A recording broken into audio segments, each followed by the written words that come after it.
Maya Fuller was murdered, her body dumped in a field in Wilson County. Now, more than a year after her body was found, a trial date is set for the three suspects in this case. And tonight, our Nick Barris shares exclusive details on evidence in a case that even today remains open. You need to understand something before we go any further. Maya Fuller didn't do anything wrong. Not one thing. She had one argument, one night, with someone she barely knew. Words, no weapons, no violence. By the next morning, she went to work like nothing happened. She had no idea she was already a target. Here's what's coming. By the end of this video, you'll know exactly how a single conversation turned into a three-person plan. And you'll know why the person who set it all in motion walked away with the lightest sentence of anyone involved. Both of those answers are going to bother you. Stay with me. Maya was 22. She lived in Murfreesboro, Tennessee. Her mother called her a genius, and she wasn't exaggerating. She worked hard. She stayed close to her family. She had nothing flashy about her life, just a young woman building something, 1 week at a time. That Friday, she said goodbye to her family. A normal goodbye, the kind you say without thinking twice. Saturday, she worked a shift at Geodis Park in Nashville. Clocked in, did her job, clocked out. Somewhere else that same day, someone was already searching her name online. One day. That's all it took to turn a forgotten argument into a plan with her name on it. What happened next didn't feel dangerous to Maya at all. That's exactly the point. And if you want to understand how something this careful gets built in under 24 hours, subscribe now, because this whole story is about to move fast. To understand how it got here, you have to go back one day to an argument that should have meant nothing. Evidence. The night before, Maya crossed paths with a 21-year-old woman named Tiana Tipton. They got into it. Nobody's ever laid out the exact words. It barely matters. It was the kind of back and forth people have every weekend, in every city. No weapons. Nobody got hurt. Maya went home and moved on with her life. Tipton didn't move on. She took that argument home with her. Somewhere in the next 24 hours, she decided Maya was going to pay for it, physically. But she had a problem. Maya already knew her face. If Tipton reached out herself, Maya would be on guard. So Tipton went to someone who could approach Maya without raising any alarm at all. Her own younger brother, Tassan Bowles, 20 years old. Here's your first promise, delivered. Bowles knew about the fight. He knew his sister wanted to get back at Maya. Knowing all of that, he pulled up social media, found Maya's profile, and sent her a message. A total stranger, someone Maya had never met in her life. The message was an invite, a party, Island Vibes, a nightclub on Antioch Pike in South Nashville. Think about that from Maya's side for a second. A club is public, loud, crowded. Security at the door, nothing about that invite screams danger. At 22, invites like that come in constantly. Saying yes wasn't careless. It was completely normal. Maya got dressed. She headed toward the music, toward the lights, toward a Saturday night she thought was ordinary. Her gray Toyota Camry pulled into that parking lot sometime after 11 p.m. She never drove it home. By the time anyone realized something was wrong, her car was sitting exactly where she'd parked it. Untouched. Waiting. Maya wasn't. She had no idea she was walking straight into three people who'd spent the whole day getting ready for her. Key question. There was no party. Maya ended up back outside, in the parking lot, away from the crowd and the cameras.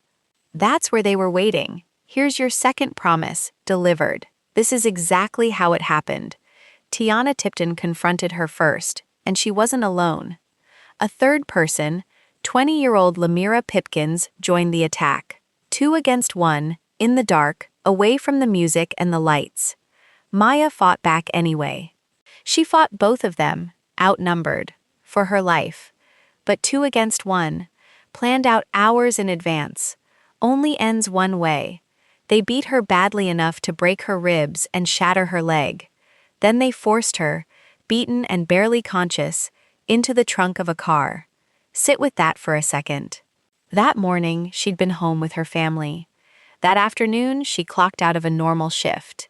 That night, she was folded into a trunk, while the people who put her there climbed into the seats above her. Then they drove. Not around the corner, out of Nashville, across the county line into Wilson County. Miles of road, in the dark, with no way out. They stopped on a quiet, undeveloped stretch of Trammell Lane near Lebanon. No neighbors.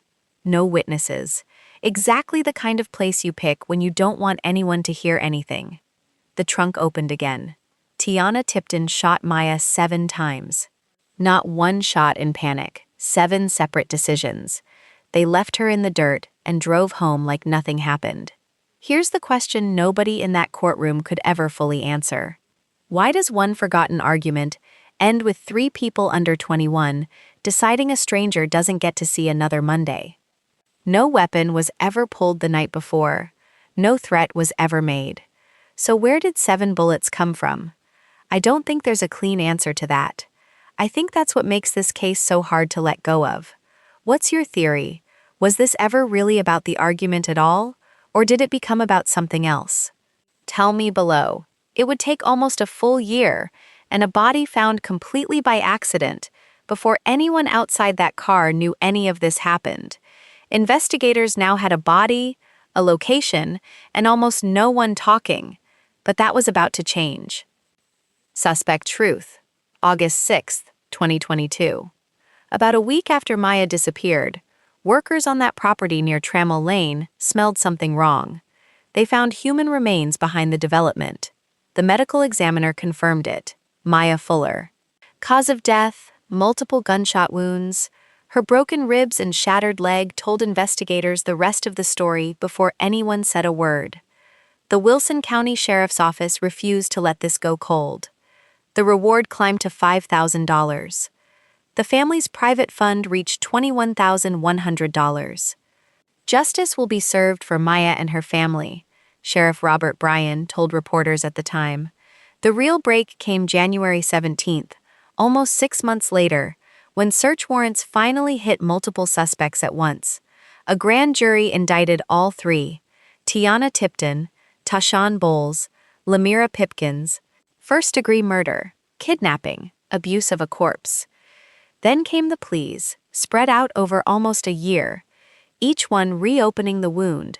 Tipton pleaded guilty first, days before trial. Life in prison. Pipkins pleaded guilty last, 20 years for facilitation of first-degree murder. And Bowles, the brother who found Maya's profile and sent the message that started everything? 12 years. Facilitation of especially aggravated kidnapping. Eligible for release after serving only part of that. The DA's office said different people in a crime carry different levels of responsibility. Maybe that's true on paper. It's a much harder thing to accept when you're the one who lost a daughter.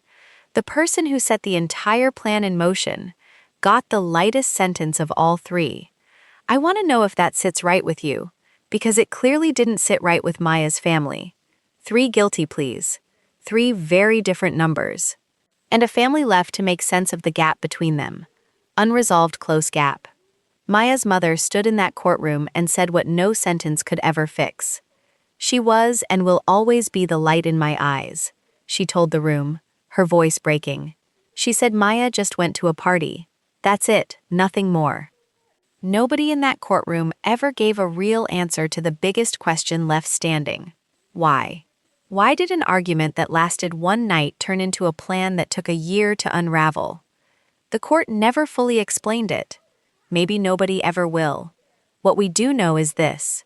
The woman who pulled the trigger got life. The one who helped beat Maya down got 20 years. And the brother who baited her out that door, without whom none of this happens, could walk free before he turns 35. If Maya's story stayed with you the way it stayed with me while researching this, that's exactly why this channel exists. To slow down and actually sit with cases like hers, instead of rushing past them. Subscribe if you want more of that, every week. Before you go, tell me honestly, does 12 years feel like justice for the person who started it all? Maya Fuller was 22, a daughter, a friend. She deserved so much more than the ending she got.